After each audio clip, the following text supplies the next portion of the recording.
જે રીતે સમાચાર પ્રાપ્ત થઈ રહ્યા છે, અમદાવાદમાં 11 શાળાઓને બોમ્બથી ઉડાવી દેવાની ધમકી મળી છે। બોમ્બની ધમકીને પગલે વિદ્યાર્થીઓને રજા પણ અપાઈ છે। બોમ્બની ધમકી મળતા જ સ્વૈચ્છિક રજા જાહેર કરી દેવામાં આવી છે। સુરક્ષાને ધ્યાને રાખીને રજા જાહેર કરાઈ છે। થલતેજની ઝેબર સ્કૂલને ધમકીભર્યો ઈમેલ મળ્યો તો ગુરુકુળ રોડ પર આવેલી મહારાજા અગ્રેસન સ્કૂલને પણ ધમકી મળી છે। તો સાથે જ ડોસ્કોડ સહિતના ચેકિંગ હાથ ધરવામાં આવ્યું હતું, પરંતુ હાલ અત્યાર સુધી કોઈ શંકાસ્પદ વસ્તુ મળી નથી આવી।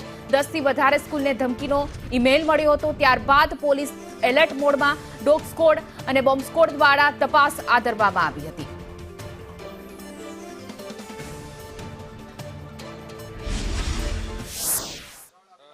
અમદાવાદ શહેરમાં જુદા જુદા સ્કૂલોમાં બોમ્બથી એક ધમકી મળેલી હતી અને જે અનુસંધાને તરત જ અમદાવાદ સિટી પોલીસ એક્શનમાં છે અને બધા જગ્યા પોલીસ બંદોબસ્ત પર્યાપ્ત માત્રામાં ગોઠવાયેલું છે અને BDDSની ચેકિંગ પણ ચાલુ છે અને એને સિવાય બીજી એજન્સીઓ જેને કે AMC ફાયર એનાથી સંકલન પણ ચાલુ છે અને મારી જાહેર જનતાથી અપીલ છે, કોઈ પણ શંકાસ્પદ વસ્તુ જોવામાં આવે, ધ્યાન ઉપર આવે તો તરત જ 112 અને પોલીસને ધ્યાન ઉપર લાવો, તરત જ એક્શન થશે। ગભરાવા માટે કોઈ વાત નથી। તો અત્યાર સુધી કોઈ વાંધાજનક મળ્યું છે આપણા જ્યુરિડિક્શનમાં જે કોઈ થ્રેટ મળી છે?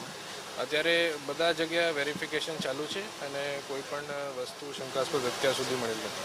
ઓકે સાહેબ, 11:11નો સમય આપવામાં આવ્યો, તે સમય પૂર્ણ થયો છે, તો હવે તમામ રાબેતા મુજબ અથવા તો અહીંયાથી જે રાખવામાં આવ્યું છે અને રિલીઝ કરવામાં આવશે?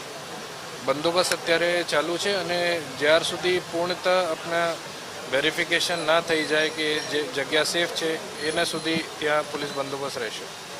Okay, thank you sir. Police દ્વારા જે રીતે તપાસ કરવામાં આવી છે, मिली है। आफाक किस तरह से अलर्ट रहा था?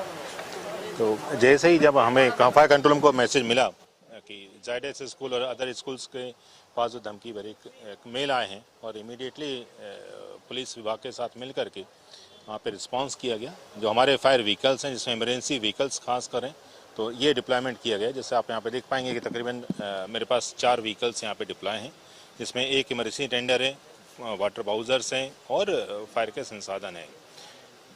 इस सिचुएशन को हैंडल करने के लिए फायर की लाइन बिछाई गई थी कि कुछ दुर्घटना ना हो, उसके लिए तो प्रिकॉशंस थे और इमरजेंसी को हैंडल करने के लिए फायर की 4 लाइन बिछाई गई थी। फायर के पर्सन्स तैनात थे और जितने नियरेस्ट फायर स्टेशन है अपने अहमदाबाद में उनको सबको अलर्ट पर रखा था और जैसे जैसे कॉल पुलिस के मिलते जा रहे हैं फायर विभाग द्वारा फायर व्हीकल्स डिप्लॉयमेंट किए जा रहे हैं।